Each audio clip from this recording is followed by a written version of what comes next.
Donc là, concrètement, on va passer entre guillemets dans du concret. Donc, comment, en fait, la Power Platform va pouvoir répondre aux attentes de nos clients. Donc, alors là, merci, hein, Clément, tu nous as déroulé parfaitement le comment, avant, on y va. Alors, déjà, là, je vous avais promis l'image ridicule, elle est là. Donc, j'ai demandé à ChatGPT de lui dire « Je veux rénover ma cuisine, j'ai besoin d'un électricien, tu peux m'illustrer ça ?» Donc, je ne sais pas pourquoi il m'a mis un chat dans ma cuisine. Il a considéré que les fils, c'était de la déco. Bon, voilà. Donc, c'est pour ça que je vous disais, prompt engineer, c'est un métier. Donc, concrètement, l'idée, là, pour illustrer ce qu'a évoqué Clément, c'est de se dire « J'ai besoin de rénover ma cuisine, elle fait 4 mètres carrés. Qu'est-ce que j'ai besoin d'acheter au niveau électrique pour pouvoir gérer cette rénovation ?» Donc, avant, je faisais le tour de ce qu'il y avait dans ma cuisine. Cécile, je pense à toi et tes cuisines. Donc, j'ai un... Je crois qu'on est dans le thème, hein, t'as vu? Donc, concrètement, avant, qu'est-ce que je faisais? Je comptais, j'avais un four, j'avais un frigo, j'avais un lave-vaisselle. Le four, il faut mettre un interrupteur, un disjoncteur de 32 ampères. Ensuite, je compte la totalité de la puissance. Je sais que du coup, mon différentiel doit faire tant pour mettre en bout de rampe. Ensuite, je vais vérifier ma norme électrique également, parce qu'en fonction des régions, les normes ne sont pas les mêmes. Je vais ensuite faire ma liste de courses pour valider le nombre d'éléments dont j'ai besoin. Et puis, je vais finalement aller sur un site et je vais réaliser ma commande. Ou alors, je vais en magasin pour réaliser une commande et obtenir le matériel pour pouvoir rénover ma cuisine. Normalement, la suite de l'histoire, vous la connaissez. Vous avez votre matériel, vous commencez les travaux et vous avez oublié, évidemment, les lampes. Et donc, vous retournez au magasin parce qu'il vous faut encore 2 éléments. Ça, c'était avant. Maintenant, les sites qui vous aident pour pouvoir rénover votre cuisine et acheter les éléments électriques, ça va être des sites qui vont être sur le fameux arbre de décision que décrivait précédemment Clément. C'est-à-dire que, concrètement, vous êtes guidé sur le choix, donc vous n'allez plus oublier votre frigo, vous n'allez plus oublier vos lampes, vous allez être guidé pour aller savoir, on va demander quelle est votre norme, où est-ce que vous habitez, quelle est la norme, etc. Et vous allez pouvoir faire votre liste de courses et on vous fait le devis et vous allez pouvoir passer votre commande. En revanche, combien de fois on s'est perdu dans ces sites qui vous posent des questions en permanence? On a tous tenté de faire un devis d'assurance ou autre, et il y a des fois... pas toujours, pas toujours, d'accord, pas toujours. Mais il y a des fois, on se perd et on finit par appeler un agent.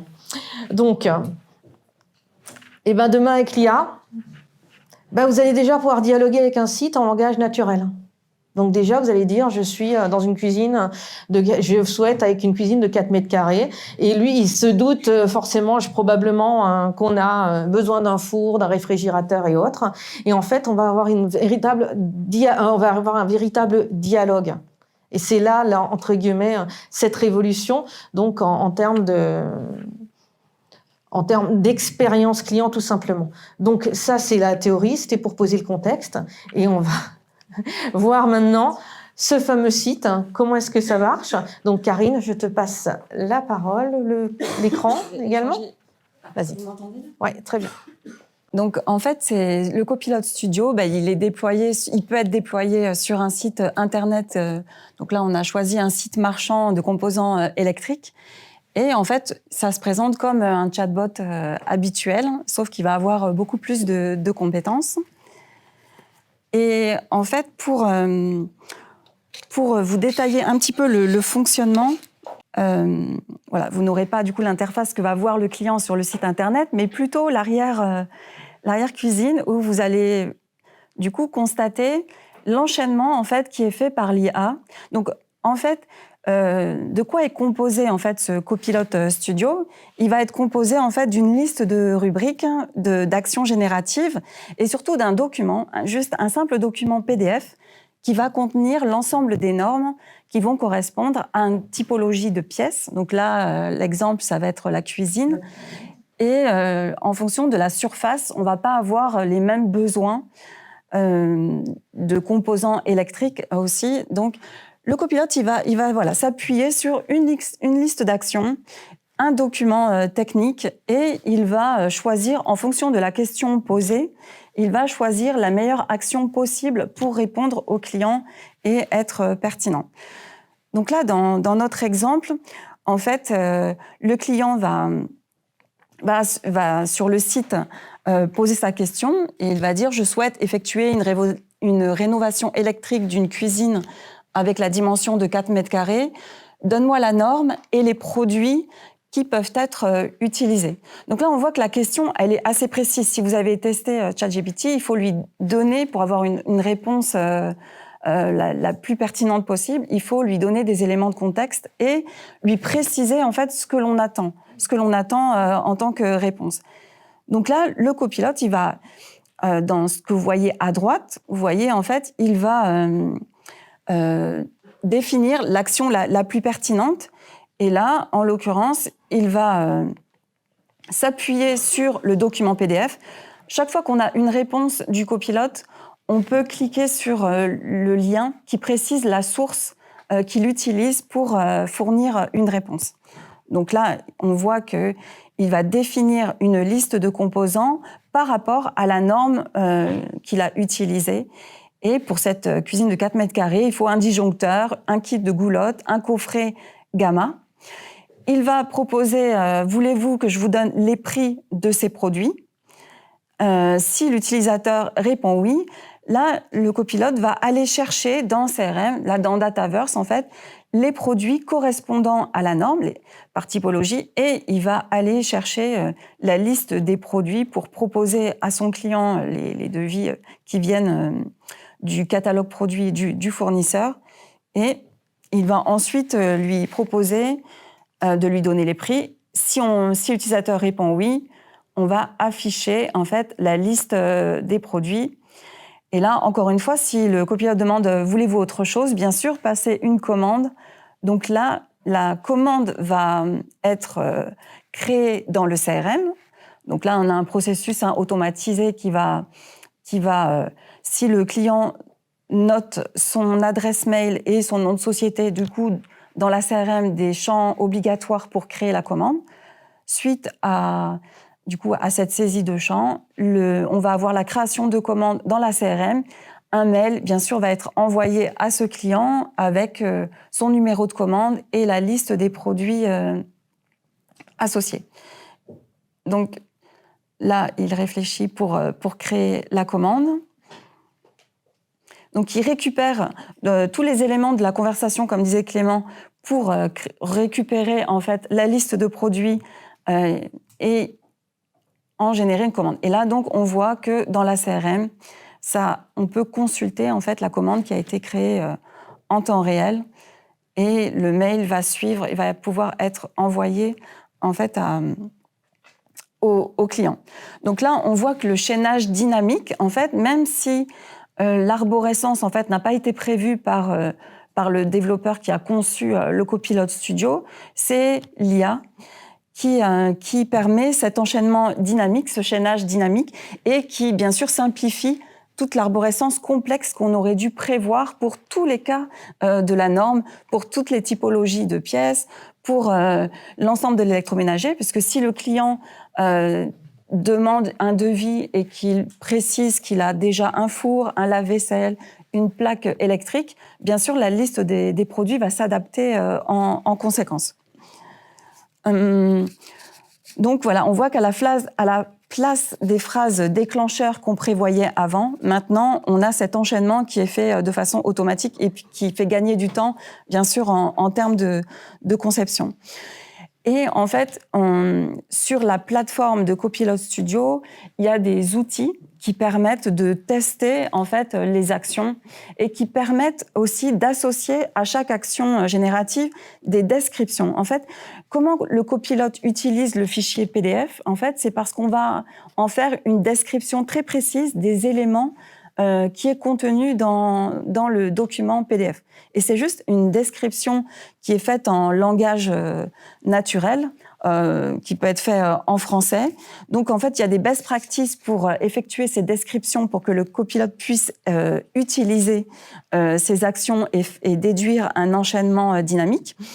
Il faut que ces descriptions soient, je vous donne quelques exemples, en voix active, langage simple. Il faut que ce soit des résumés en fait informatifs courts sur les fonctionnalités, sur l'utilité du document par exemple.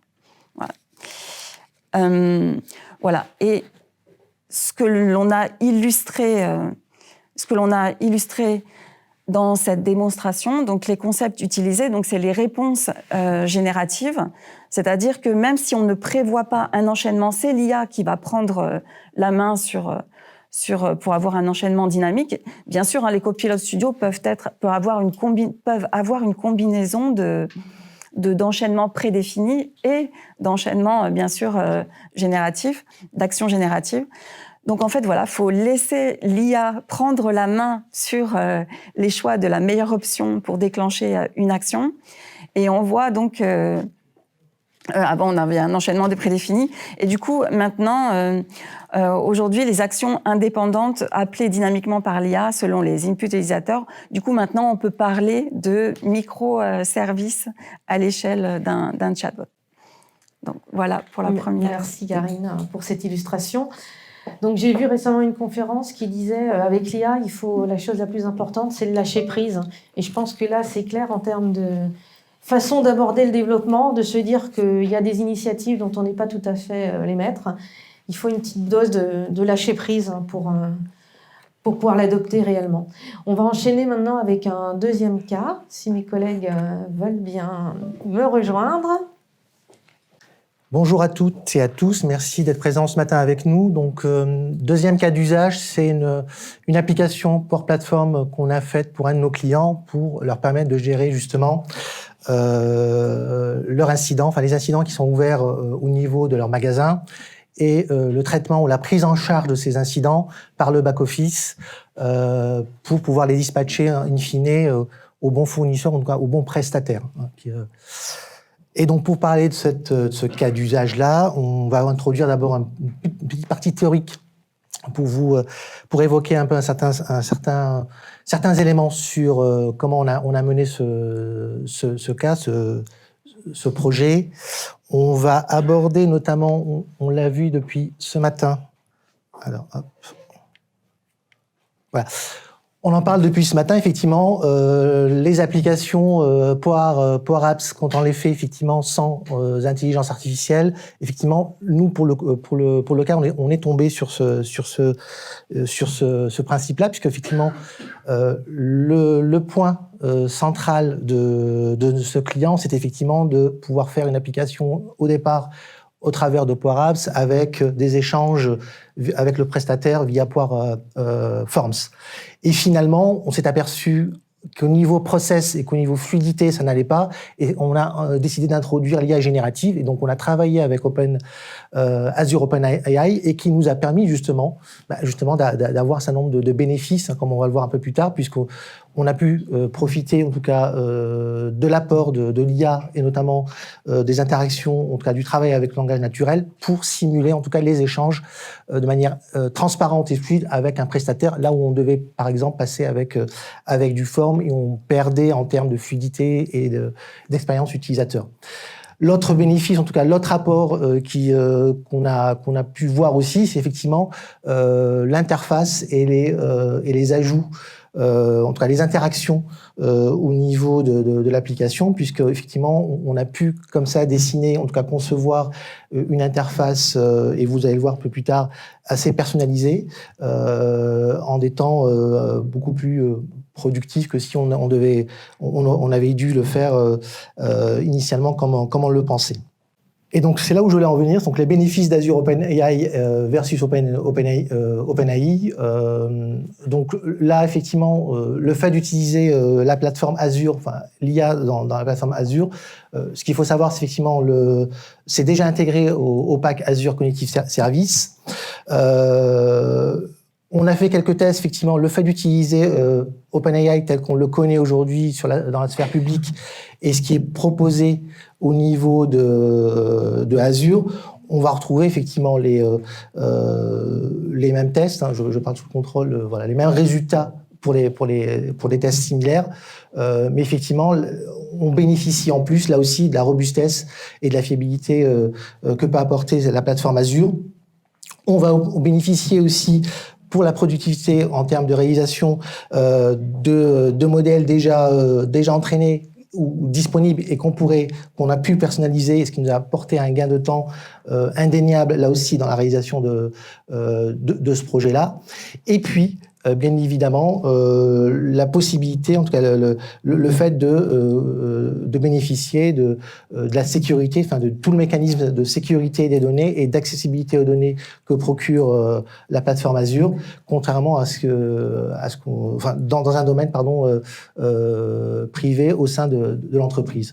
Et le dernier élément, c'est qu'effectivement tout ça est bien évidemment supporté. En tout cas, on bénéficie de l'appui de Microsoft, des équipes de Microsoft, s'il y a le moindre questionnement, la moindre problématique. L'OpenAI d'Azure est utilisé aujourd'hui dans 2 data centers situés en Europe et en Suisse. Je vais laisser la parole à Michel qui va vous parler aussi du prompt engineering, puisqu'effectivement, dans le cadre de cette application, on a utilisé effectivement Azure OpenAI, mais aussi on a utilisé effectivement le concept de prompt engineering pour pouvoir adresser les besoins de notre client. Alors, le prompt engineering, c'est quoi? Donc, comme sur ChatGPT, je peux poser une question directement et de lui dire rends-moi cette information ou autre. Je peux également lui donner des instructions sur comment structurer la réponse ou bien lui donner un rôle un peu plus spécifique. Donc, le prompt engineering, en soi, il fait référence à la pratique de formuler des instructions ou des questions spécifiques pour orienter les modèles de langage lorsqu'ils sont utilisés pour générer du texte, des images ou des codes. Donc, il faut bien choisir les bons mots, les bonnes structurations de phrases. Il y a des bonnes pratiques, mais on ne va pas rentrer trop en détail. Donc, par exemple, il ne faut pas faire des négations. Il ne faut pas lui dire ne fais pas ça. Il faut plutôt lui dire si tu as ce cas, fais comme ça. Donc, il y a quelques bonnes pratiques pour faire un bon prompt. Et pourquoi utiliser du prompt engineering? Donc, en fait, on peut mieux contrôler la sortie. On peut lui dire dans ta réponse, donne-moi le degré de confiance de ta réponse. Donc, s'il me donne un taux de confiance de 90% par exemple, je peux savoir que lui, il est sûr de la réponse qu'il me donne. Et dans ce cas, je peux ne pas passer par un agent pour vérifier la réponse. Alors que si j'ai un taux de confiance moins élevé, je peux lui dire, je peux envoyer une notif à un manager ou quelque chose pour vérifier l'info ou bien pour corriger s'il y a besoin. Ça peut nous aider aussi dans la pertinence des résultats. Donc, si je veux que la réponse soit de 2 phrases, 3 phrases, ou qu'elle soit plus petite, ou qu'elle soit structurée d'une façon spécifique, sous forme de JSON, comme c'était le cas dans notre cas d'usage, on peut lui dire donne-nous une réponse sous forme de JSON avec ces paramètres spécifiquement. Donc, quelques directives en faisant du prompt engineering. Donc, la clarté et précision. Faut pas faire des formulations longues ou ambiguës. Et aussi, il faut pas être très court avec lui. Donc, dans notre cas d'usage, on a besoin, par exemple, d'une date d'intervention, la récupérer d'un mail envoyé par un provider. Et donc, au début, on lui avait dit « essaye de détecter cette date d'intervention ». Ça nous retournait, par exemple, quand je disais le 25 mars à 15h, ça le détectait bien. Par contre, quand je disais mercredi à 17h, parfois ça prenait aujourd'hui, parfois ça prenait la semaine prochaine. Donc là, il fallait vérifier avec le client. Si on dit mercredi à 17h, vous voulez dire quoi, aujourd'hui ou bien la semaine prochaine? Donc ils nous ont dit si l'heure n'est pas encore passée, c'est aujourd'hui. Si c'est déjà passé, c'est la semaine prochaine. Donc on a dû ajouter cette instruction au prompt, lui dire si cette date est déjà passée, alors propose la semaine prochaine. Si c'est pas passé, propose aujourd'hui. Le contexte et le rôle. Donc, vaut mieux commencer par un petit contexte. Donc, lui dire, ton rôle sera d'analyser un mail envoyé par un prestataire à une boutique en proposant une date. Et il faut récupérer des informations, les informations suivantes. Ensuite, détailler un peu les informations qu'il doit récupérer. La précision, donc, comme je l'ai déjà cité, si on a besoin d'avoir une structure spécifique du format de la réponse. Donc, nous, on avait besoin d'une réponse en JSON Et on avait besoin, par exemple, que les champs dates soient structurés d'une façon très spécifique pour pouvoir les intégrer dans notre système automatiquement par la suite. Et donc, on a eu besoin de lui spécifier comment retourner les résultats, ne pas mettre des infos en plus ou du texte pour ne pas boguer nos flux Power Automate par la suite. La température, donc il y a un paramètre qu'on passe aussi en faisant un appel à Azure OpenAI, c'est la température de la réponse. Et ça veut dire quoi? Si je suis sur une température basse, c'est-à-dire je veux que la réponse soit plutôt précise et on va dire confiante, alors que si je suis sur un degré de température élevé, c'est-à-dire je veux qu'il soit un peu plus créatif. Donc, quand on est par exemple sur une génération d'images ou une génération de texte, d'email ou autre, où j'ai pas besoin d'une réponse très spécifique, je peux mettre une température haute d'1.3, 1.5, etc. Alors que si je suis sur une récupération de données, il faut que je sois sur une température basse où il est vraiment sûr de sa réponse. Et finalement, c'est un process itératif et expérimental. Donc, on va commencer par un petit prompt. On va voir, on va expérimenter si ça c'est convenable à notre cas d'usage. S'il n'y a pas beaucoup de bugs, on est OK. Sinon, s'il y a un cas qui est pas très bien en résultat, il faut un peu améliorer le prompt. Un des cas d'usage, c'était celui qu'on a cité sur la date d'intervention où il ne donnait pas les bons résultats. Donc, on a dû un peu plus préciser comment il doit nous répondre. Merci Michel. Donc on va passer à la partie pratique, peut-être une rapide vue sur le processus qui a été mis en place. C'est un processus qui fait intervenir effectivement 3 types d'acteurs, les magasins bien évidemment, donc les points de vente, le back-office et le prestataire. Et donc vous voyez effectivement tout ce processus a permis justement de faire travailler ces trois profils de manière assez fluide et transparente pour chacun d'eux. La déclaration de l'incident a été mise par le magasin au travers de sa tablette ou du smartphone.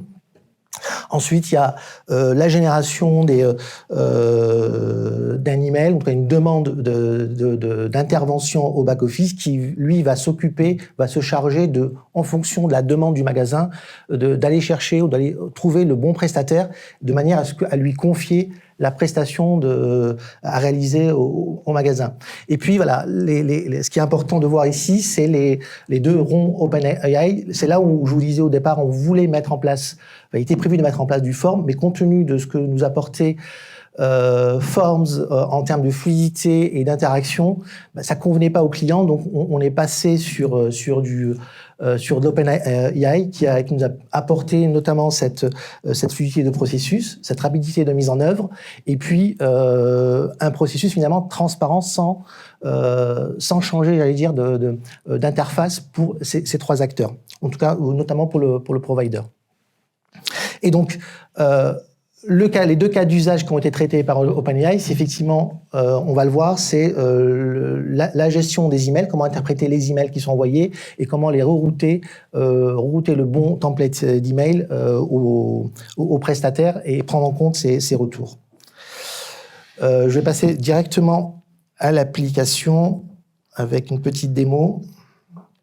Alors, je vais peut-être finir le dernier slide. Comme je vais vous le montrer, on a mis en place 2 applications. Une application Model Driven pour le back-office, une application front avec du Canvas, pour ceux qui connaissent, pour les magasins. Les technologies utilisées ont été du Power Apps, bien évidemment, les Power Automate, Dataverse pour la partie stockage des données, et puis OpenAI, comme on vous le disait à l'instant. Le projet a pris environ 10 semaines entre les ateliers, la partie UX UI, la réalisation et le déploiement d'une V1, voire une V1.1. Et puis ça nous a consommé à peu près 40 jours. Hop. Voilà, donc là, il y a effectivement les 2 applications, je les ai mis côte à côte. Donc, à gauche, vous avez effectivement la Model Driven, l'application pour le back-office, où on va retrouver effectivement les incidents. enfin tout ce qui est incident et intervention pour permettre à la personne responsable des plannings et du dispatching des incidents de travailler en bonne condition et justement dispatcher les demandes d'intervention auprès des bons providers. Et puis à droite, l'application pour le front dédiée au magasin avec un certain nombre de fonctionnalités qui vont permettre essentiellement au magasin de déclarer un incident et de suivre tout au long du parcours la réalisation de cet incident, enfin la résolution de cet incident par le prestataire sélectionné en back-office. Donc comment ça commence ? Je suis en magasin, je dois déclarer un incident. On va prendre l'exemple, j'ai de la moquette, hein, pour le coup, il y a des tâches sur la moquette. J'en informe en centrale le back-office, donc je vais déclarer un incident. Et vous voyez là ici, je vais... pardon. Le temps de saisir. Je vais saisir la localisation de mon magasin, donc je vais dire magasin central, 79 rue de la Boétie, Paris, 75 08. J'indique la catégorie du problème que je rencontre dans mon magasin. Donc là, ça va concerner les sols. Et puis, je vais dire que c'est tapis moquette. Et là, j'ai la possibilité de rajouter donc tâche de café à nettoyer.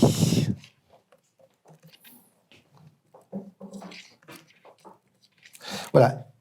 Et j'ai la possibilité, bien évidemment, de donner un niveau d'urgence et d'ajouter une ou plusieurs photos. Donc là, je vais dire effectivement, c'est une urgence moyenne. Et je vais rajouter une photo. Donc là, voilà, j'ai ma photo de la moquette avec la tâche de café. Et j'envoie ma demande d'incident. Elle va arriver ici au back-office. Donc je vais rafraîchir là. Et dans le même temps, normalement, je devrais recevoir alors un email, peut-être pas maintenant. C'est émetteur par dispatcher, je crois. Oui, c'est ça. Et donc, voilà, j'ai effectivement la demande qui est arrivée ici en statut affecté. Donc moi, je suis effectivement régulateur en centrale. Je retrouve tous les éléments qui m'ont été communiqués par le magasin. Et donc, qu'est-ce que je vais faire ? Je vais créer une demande d'intervention en sélectionnant le bon prestataire. Donc là, je vais choisir le prestataire Netou et je vais lui dire merci de vous déplacer en urgence dans ce magasin.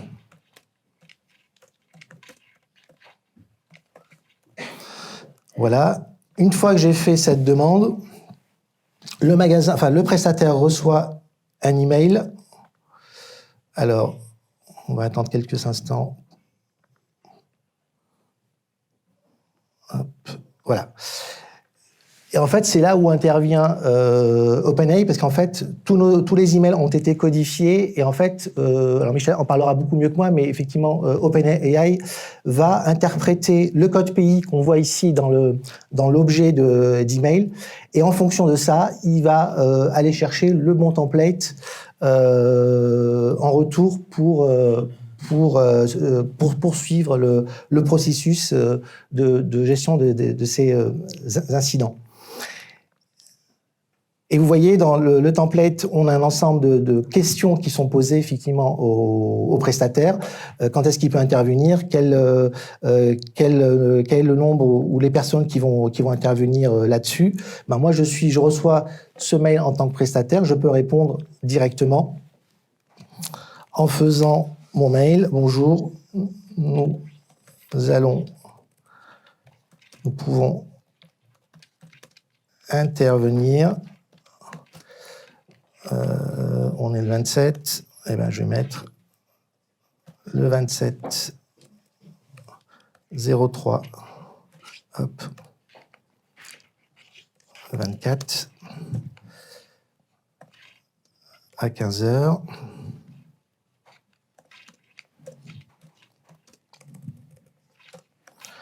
à 15 heures pour une durée de 45 minutes. Voilà, j'envoie ce mail. Et là aussi, donc, OpenAI va reprendre le cheminement de ce mail, va le traiter pour pouvoir mettre à jour, justement, la partie back-office. Donc, si je reviens ici, on va retrouver, alors il faut quelques instants, on va retrouver là, ici, la demande d'intervention qui aura été mise à jour.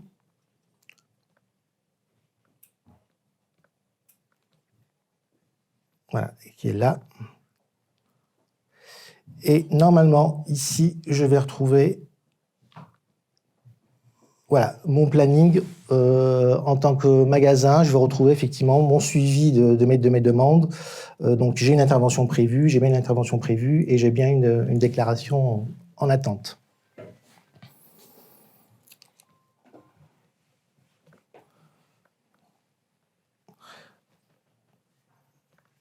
Alors, hop, je me remets sur l'application. Voilà, une fois que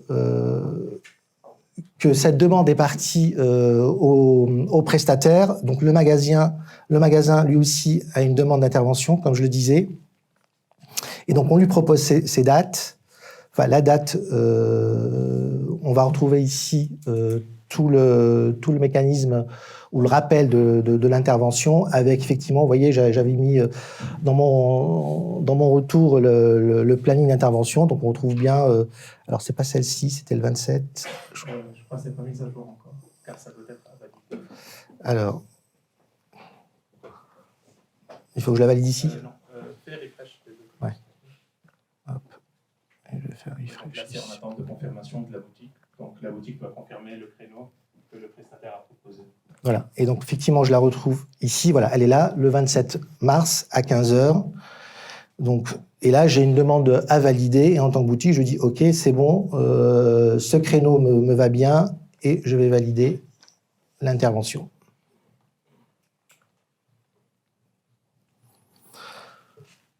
Donc voilà, une fois que ce processus est mis en place, donc le magasin, le back-office, valide le créneau et confirme le créneau avec le prestataire qui va se déplacer en magasin pour réaliser la prestation.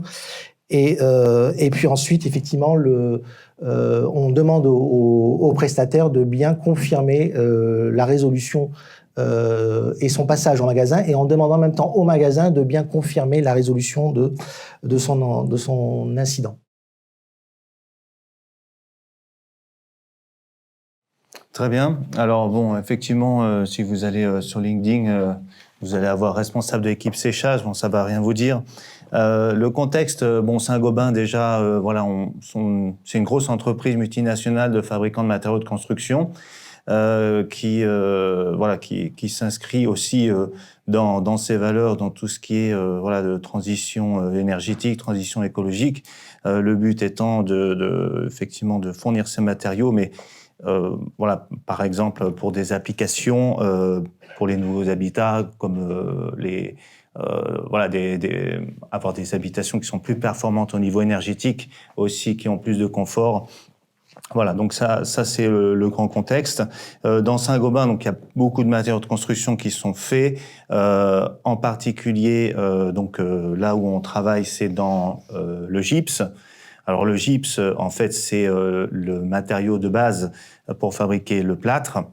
Donc vous prenez en gros du gypse qui est dans le sol. Donc Paris, il y a 50% du sol qui est du gypse. Vous le chauffez et ça fait du plâtre. Donc on est là. Voilà. Alors du coup, effectivement, alors peut-être juste avant de parler du procédé de fabrication, je finis juste sur la présentation. Donc nous, en fait, on est un département qui travaille, on fait du développement procédé et du support aux usines. Donc on est sur un scope de 70 usines dans le monde. Et donc, notre objectif, c'est les usines sont assez autonomes, mais on doit leur apporter de la connaissance, on doit faire évoluer les procédés de fabrication pour avoir de meilleures performances. Et donc, on est vraiment, voilà, cette équipe centrale support entre les usines et puis la R&D. Donc, ces usines-là, donc, comme je disais, à peu près 70 unités, en gros, on vient extraire donc le gypse, on vient le chauffer, donc c'est le 3. Ensuite, il y a des silos, etc. Alors, bon, évidemment, il y a quand même pas mal de volume où on s'arrête là parce que c'est du plâtre, donc c'est des applications, mais c'est en sac, on les vend. Mais la plus grosse partie du plâtre est consommée pour fabriquer des plaques de plâtre. Donc, sous la marque Placoplâtre en France, si vous connaissez. Donc, par exemple, il y en a ici, hein, c'est utilisé pour faire de la décoration, mais principalement la plaque de plâtre, on l'utilise pour faire de l'isolation. Donc, on met de la laine de verre et on vient plaquer avec une plaque de plâtre pour faire un mur. Donc, souvent, ces usines de plâtre, enfin, c'est des usines doubles, hein, usine de plâtre liée à une usine de plaques de plâtre. Donc, on vient dérouler du papier et couler du plâtre au milieu. Donc, on vient mélanger ce plâtre avec de l'eau. Donc, c'est 6, c'est le mélangeur. Ici, donc, on mélange le plâtre avec de l'eau, donc ça fait une cachée liquide. On le met entre deux papiers. Et ensuite, il y a la bande de formation, c'est numéro 8, où il se passe rien, entre guillemets, mais là, on laisse le temps du plâtre pour la prise. Donc, ça dure à peu près 3 minutes. Arrivé au bout, au numéro 9, on coupe les plaques qui sont humides et on les envoie dans un sécheur, c'est numéro 11, pour enlever l'eau, sécher les plaques et ensuite on peut les mettre en paquet et puis les vendre et les envoyer sur les camions. Alors là, c'est intéressant parce que quand Jérôme m'a parlé de ça, j'imaginais une petite usine avec quelques machines comme on a pu les rencontrer, mais voilà ce que c'est une sécheuse. Donc forcément, on va avoir... Enfin là, il y a des échelles, hein, on voit qu'il y a des échelles, donc ça nous donne un contexte aussi, et de se dire qu'une sécheuse comme ça, c'est complexe. Et donc ça, c'est votre métier, c'est ça ? Voilà, donc effectivement, l'équipe support, donc moi je suis responsable de l'équipe séchage, c'est-à-dire je suis spécialisé dans cette partie du procédé du séchage, mais il y en a par exemple qui sont spécialisés dans l'extraction ou dans la calcination du gypse pour transformer en plâtre.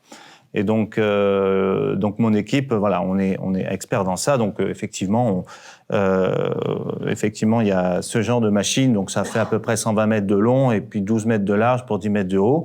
Il faut savoir qu'en termes de consommation énergétique, une usine de plaques de plâtre, 60% de la consommation vient du séchage et 30% vient de la calcination du plâtre. Donc c'est le plus gros consommateur.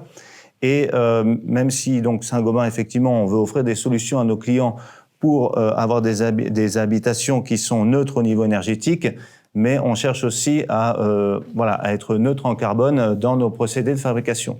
Donc ça, évidemment, faut imaginer qu'à l'intérieur, il y a des gros brûleurs qui consomment du gaz principalement, et donc on est en pleine transition, effectivement. Nous, c'est un de nos objectifs principaux dans l'équipe, c'est à la fois d'optimiser énergétiquement, parce que c'est de l'argent, mais c'est aussi surtout du carbone relâché dans l'atmosphère. Mais aussi, voilà, on commence à convertir de plus en plus de machines en électrique ou en biomasse. Donc concrètement, comment est-ce que Javista intervient dans tout ça ? Comment ça vous a aidé à faire en fait la maintenance, la transformation de ces machines ? Donc comment est-ce que ça se passait avant Javista et qu'est-ce qu'on vous a pu vous apporter pour optimiser tout ça ? Alors du coup, effectivement, pour ça, il faut bien connaître le parc de machines. C'est assez complexe parce qu'il faut voir que Saint-Gobain, c'est un ensemble de rachats d'entreprises. Et donc, on a des usines qui sont assez anciennes, qui viennent d'anciennes entreprises. Il y a des nouveaux sites. Il faut voir que les plus vieilles machines datent des années 40, les plus récentes datent d'il y a 6 mois. Et donc, toutes ces machines sont très, très différentes. Elles évoluent. Les machines des années 40, souvent, elles ont eu plein de verrues, d'améliorations, ou au contraire, elles ont eu tout un tas de problèmes. Et donc, on a besoin de connaître le parc de machines pour savoir, OK, sur quelle machine on doit intervenir pour donner, voilà, quelle est l'efficacité du support qu'on donne aux usines. Parce qu'on est une équipe en nombre limité, et il faut savoir où aller pour, on va dire, être le plus efficace en termes de support. Donc, on a besoin de connaître parfaitement notre parc de machines. Et donc, évidemment, le premier outil qu'on a utilisé, qui est d'ailleurs un outil absolument fantastique, qui s'appelle Excel. Il faut voir qu'au niveau de l'industrie, c'est c'est quand même un des outils les principaux utilisés. Il faut savoir que les grands dirigeants de ce monde font des business cases sur Excel. Alors, j'en vois qui tirent un peu la moue, mais il faut voir qu'aujourd'hui, et moi, bien entendu, je m'intéresse à tous les nouveaux outils, mais aujourd'hui, c'est quand même encore un outil best-seller. Et évidemment... c'est une petite limite quand même, malheureusement. Oui, je vais en parler, du coup, effectivement, sinon on ne serait pas venu vous voir. Et donc, effectivement, là où on est un peu limité, c'est que, en gros, on avait un tableau à 2 entrées avec toutes les usines, les 60 lignes, et puis une trentaine de caractéristiques qui sont je sais pas, la longueur de la machine, sa puissance, son efficacité énergétique. Et évidemment, là où ça manquait un petit peu, principalement, d'abord, c'est la connectivité, parce que Excel, c'est une application qui est stand-alone. Et donc, on a besoin, si on veut que ce soit mis à jour régulièrement, c'est que effectivement plusieurs personnes aient accès à ce fichier pour le mettre à jour. Voilà. Et donc, ça devient vite le bazar quand vous avez un seul fichier et qu'on le partage avec toutes les usines. Et on a besoin aussi, quand on modifie une case, par exemple, mon sécheur, voilà, on l'a rallongé de 10 mètres. Donc, on change une valeur, on passe de 100 mètres à 120 mètres. On a besoin, quand est-ce qu'on l'a modifié? Qui a modifié cette valeur? Un contexte, une image, historique. un fichier. Voilà. L'historique, clairement, la dimension de l'historique avec Excel. Voilà, historique avec les métadonnées associées. Donc, c'est pour ça qu'on s'est tourné pour améliorer notre, on va dire, base de connaissances des sécheurs vers ces Power Apps, attirés principalement au départ par le fait que ce soit low code, mais aussi que ce soit, je dirais, low infrastructure.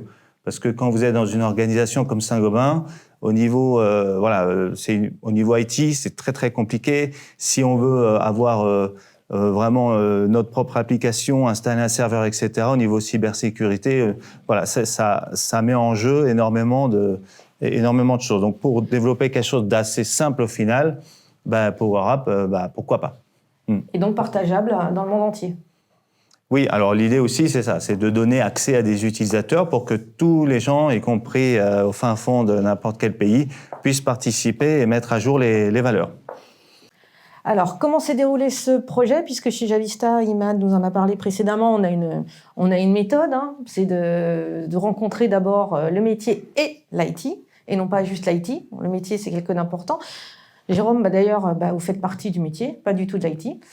Ensuite, on a cette phase d'idéation, donc là-dessus aussi, si vous avez quelques mots. Et bien sûr, la data, la sécurité, et derrière, l'implémentation et le management. Donc Jérôme, comment ça s'est passé concrètement?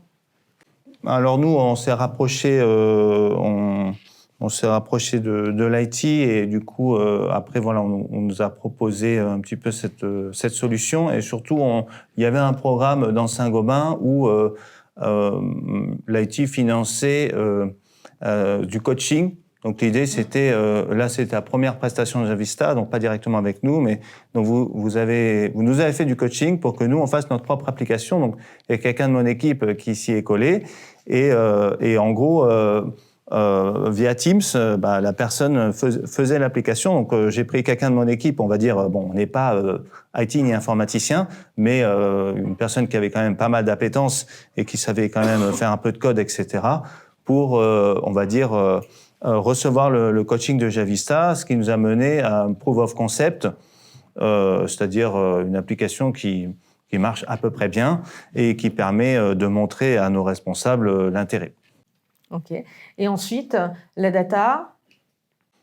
Alors, la data, je dirais, on l'avait déjà dans nos fameux fichiers Excel. Voilà. La sécurité, c'est un des avantages, c'est que, on n'a pas trop besoin de s'en préoccuper parce que c'est déjà, c'est sur la Power Platform. Donc, on part du principe, nous, sur le terrain, que si c'est accessible, c'est que c'est bon. Et le déploiement? Voilà. Et alors après, voilà, l'étape de transformer ça en vraie application. Par contre, effectivement, il y avait quand même c'était un peu limité en termes de performance, en termes de structure, en termes de bugs, parce que c'était un proof of concept. Donc, quand même, nous, on voulait pas juste faire ça pour découvrir, on en avait vraiment besoin. Donc, c'est là où on a demandé une prestation Javista avec un développeur. Donc, je dirais que la partie low-code, oui, c'est sûrement low-code, mais si vous voulez faire quelque chose de costaud, enfin, moi, c'est mon avis, quand on n'a pas d'informaticien sous la main, c'est qu'on a besoin d'un prestataire pour rendre ça pro. Parce que sinon, les usines, on leur envoie ça, ton machin, ça bug, je le ferme et je l'utilise plus jamais. Donc, c'était important d'avoir... notre expertise, voilà, effectivement, c'est ça. pour passer à l'échelle Ouais, sur l'application. Tout à fait. Donc, ils ont repris le POC, ils ont modifié tout un tas de choses pour le rendre... voilà. Et sachant qu'on avait aussi une grosse, au niveau sécurité, si vous avez un fichier Excel avec toutes les usines du groupe et leurs performances, vous imaginez que c'est quelque chose qu'on n'a pas envie de diffuser à tout le monde, y compris aux usines. Donc, on avait besoin que ce soit sélectif, c'est-à-dire les gens dans l'application n'ont pas accès forcément à l'ensemble des valeurs, à l'ensemble des sites. Et ça, c'est important pour éviter les fuites. Voilà ce que ça donne. On a bien, l'intérêt là, c'était de vous montrer justement la partie multi-pays et donc l'application qui a été déployée. Donc là, on est sur une application, j'ai envie de dire standard, sur ce qu'on a fait jusqu'à présent. Et maintenant, suite à notre matinée, et l'IA dans tout ça, avec ce qu'on a appris ce matin, comment est-ce qu'on se projetterait sur l'IA dans l'application ? Oui, alors, juste, parce que j'avais juste encore deux petites remarques sur le retour d'expérience. Aujourd'hui, donc, on est en déploiement plutôt test, donc sur une petite quantité de personnes. Toujours pareil, parce qu'on est prudent et on veut que l'application soit vraiment très solide pour le déployer. Et après, au niveau du déploiement, on est aussi il y avait aussi ces questions par rapport aux licences Microsoft, parce que c'est pas l'avantage d'Excel. Par exemple, vous envoyez un fichier, la personne l'ouvre et ça marche. Là, c'est un peu plus compliqué. Et je sais aussi que je ne vais pas interférer, mais Saint-Gobain est aussi en négociation sur les licences avec Microsoft. Mais je pense que ce qui est important dans tout ça, c'est qu'il faut pas que les licences ce soit un frein. Donc, bien sûr, il y a un business, tout le monde doit. On comprend qu'il faut que ce soit intéressant pour Microsoft et pour Saint-Gobain, mais une fois qu'on a ces applications, il faut que ce soit très facile à déployer. Donc aujourd'hui, j'ai pas encore tout à fait le recul. C'est juste que je comprends, ou je comprends pas exactement. C'est un peu nébuleux, l'histoire des licences, et j'ai peut-être, ça peut être une crainte de certains clients des fois, quand ils voient tous les systèmes, de dire, mais est-ce qu'une fois que j'ai fait tout ce travail-là, que je me suis investi, voilà, je veux pas que ce soit un frein. Et je veux que ce soit déployable très facilement. C'est clé, parce que sinon, si derrière on fait tout ça et qu'on ne peut pas le déployer facilement, voilà. C'était juste une petite remarque par rapport à ça. Mais c'est la transition avec Microsoft qui est présente. Voilà. Et Microsoft qui va offrir de l'IA en plus maintenant. Donc, du coup, je reviens à ma question. C'était de se dire, avec cette matinée, on a commencé à vous montrer des cas d'usage d'IA, comment on infuse l'IA partout. Demain, l'IA dans cette application, comment est-ce qu'on l'imaginerait ? Oui, alors je vous remercie de m'avoir invité parce que effectivement ça donne plein d'idées. Donc par rapport à cette application, en fait, on peut imaginer que effectivement ça va nous aider avec toutes les données qui vont être entrées. Ça va comparer donc les caractéristiques et les performances de toutes les machines et ça peut effectivement donner des indications pour nous ou pour les opérationnels de qu'est-ce qui doit changer en priorité. Parce qu'on ne peut pas démolir toutes les machines et mettre le dernier cri de tout ce qui existe. En termes de temps et d'investissement, c'est trop important. Mais voilà, on peut venir cibler et prioriser sur quelle machine. On peut imaginer de connecter ça par rapport au business ou aux besoins, aux capacités des usines. Pour vraiment cibler les supports et cibler les investissements à faire. Alors après, dans notre échange, pour préparer, parce que ça se voit pas, on a un peu préparé, on s'était dit aussi, finalement, cette application, si je lui donnais un corpus documentaire, parce qu'elle est en fait destinée à des techniciens qui sont sur site, est-ce que ça pourrait être intéressant que par langage naturel, ils puissent la consulter plutôt que d'aller chercher dans les menus, les sous-menus. Et finalement, je m'affranchis de la prise en main de l'application puisque je l'interroge en langage naturel. C'était aussi une idée qu'on a pensée. Oui, alors effectivement, en plus de cette application qui travaille avec une base de données, on va dire, assez carrée, nous, en équipe centrale ou sur les sites, il y a tout un tas de documents divers, Word, PDF, email qui sont pas toujours classés correctement ou nommés correctement. Et donc, on pourrait imaginer enrichir cette base de données avec ça. Et on pourrait imaginer que sur les sites ou nous-mêmes de dire bon j'ai envie d'améliorer les performances de ma machine. Déjà, tu as accès à ça aux performances des autres machines, des autres petits copains des autres usines, mais aussi tu as accès aux documents. Qu'est-ce que je peux faire sur ma machine pour améliorer, pour qu'elle consomme moins d'énergie? Ou j'ai envie de faire un upgrade, d'investir une certaine somme ou d'arriver à une certaine cible en termes d'émissions carbone. Qu'est-ce que ça implique ou combien ça me coûterait pour faire ces améliorations? Eh bien, merci Jérôme pour ce témoignage. J'espère que ça vous a donné des idées. Merci. En fait, j'aime beaucoup le témoignage de Jérôme parce qu'il s'illustre vraiment avec l'offre que peut vous apporter Javista, donc qu'a évoqué initialement Imad, qui est commençons simplement déjà avec une offre essentielle, avec l'indexation d'un corpus documentaire pour pouvoir faire des chatbots. Donc on en a parlé, Copilot Studio, pour pouvoir interroger, pour pouvoir travailler en langage naturel et donc transformer en fait toute cette masse documentaire en un expert qui pourrait nous accompagner sur le terrain, tout simplement. Ensuite, avec une offre Dynamics, on va pouvoir interroger cette fois-ci autre chose, aller plus loin, plutôt que des documents, mais des applications pour aller savoir concrètement ce qu'il y a dans notre CRM, ce qu'il y a dans notre ERP. Et enfin, Javista vous propose une offre expert qui va aller encore plus loin, c'est-à-dire là, avoir d'autres technologies. On va parler d'IA beaucoup plus complexes, mais on vous invite à commencer déjà simplement sur des sujets bien définis.